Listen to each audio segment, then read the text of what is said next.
नमस्कार दोस्तों, मैं हूं रजनीश कुमार। सी ऑनलाइन क्लासेस में आपका स्वागत है।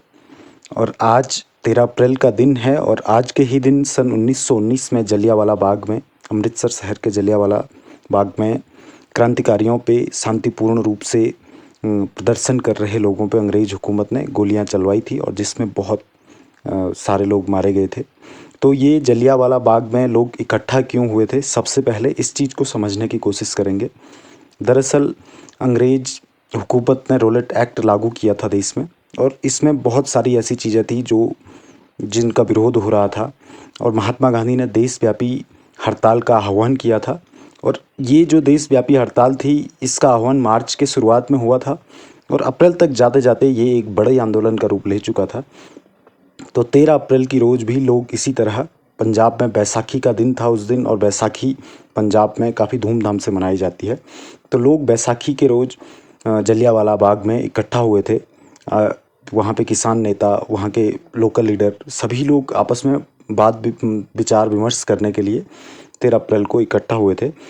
और तभी अचानक जो ब्रिटिश हुकूमत थी, उनका एक ऑफिसर था जनरल डायर, और जनरल डायर के नेतृत्व में वहाँ पे पुलिस ने निहत्थे लोगों पे गोलियां चलवाई।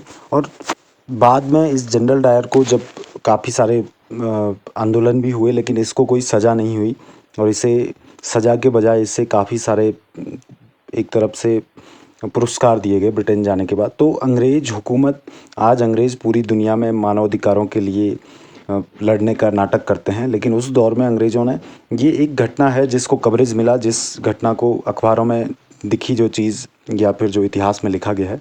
वरना इस तरह की न जाने कितनी घटनाएं इन्होंने भारत में और अफ्रीका में या जहां इनके उपनिवेश थे वहां की होंगी, जिनको कोई कवरेज नहीं मिला, जिनका कोई रिकॉर्ड नहीं है।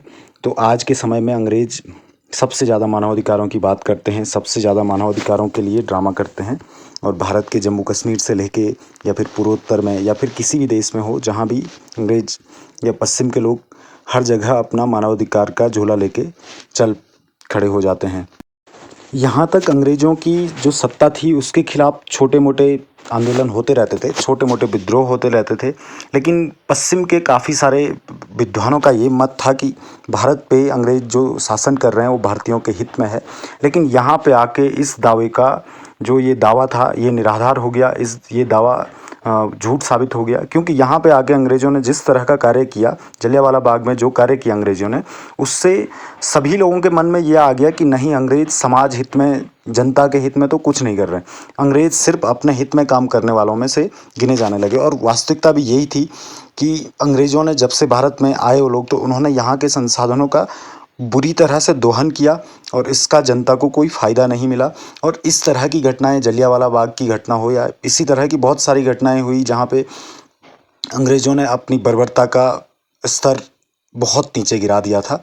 और जलियांवाला बाग की हम बात कर रहे थे, तो जलियांवाला बाग में लगभग 500 के लगभग लोग मारे गए थे और कई लोग घायल हुए।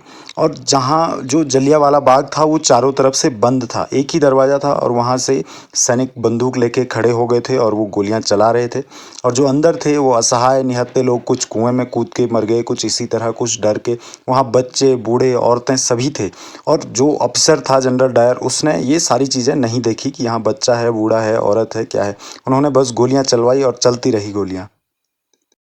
लेकिन इस घटना ने भारतीय स्वतंत्रता संग्राम में जान फूंक दी। जो लोग थोड़ा बहुत सोए हुए थे, कुछ लोग जागृत थे, महात्मा गांधी और कांग्रेस थी, जो वो लोग जागृत थे, वो जानते थे कि हमें इनको बाहर निकालना है। लेकिन बाकी लोग जो अभी भी ये सोचते थे कि नहीं, अंग्रेज़ ठीक हैं, उनके मन में भी एक ये संदेह पैदा हो गया अंग्रेज़ों के लिए कि नहीं, ये ठीक तो नहीं है हमारे लिए। और इस तरह से भारतीय जो स्वतंत्रता संग्राम है, स्वतंत्रता आंदोलन है, उसको यहाँ से एक नई दिशा मिली। और उसके बाद ही तमाम आंदोलन हुए, असहयोग आंदोलन हो गया या फिर सविनय अवज्ञा आंदोलन हो गया, भारत छोड़ो आंदोलन हो गया, छोटे मोटे सभी आंदोलन इसी घटना के बाद होते हैं। और जैसा कि हम सभी जानते हैं, इस घटना के बाद, जलियांवाला बाग हत्याकांड के बाद, पंजाब से कितने क्रांतिकारी नेता पैदा हुए और उन लोगों ने अंग्रेजों की जड़ों को हिला के रख दिया। भगत सिंह हो गए, लाला लाजपत राय हो गए, सुखदेव, राजगुरु, ये सभी लोग पंजाब में ही आके लाहौर के इर्द गिर्द इकट्ठा होकर यहीं से इन लोगों ने अंग्रेज़ों के प्रति प्रतिरोध किया। इसी के बाद भारत के स्वतंत्रता आंदोलन को काफ़ी बल मिला और आखिर में आके भारत ने, हमारे लोगों ने अंग्रेज़ों को बाहर खदेड़ा। और जो ये घटना है इसमें जो लोग शहीद हुए उनकी शहीदी ऐसे ही नहीं गई।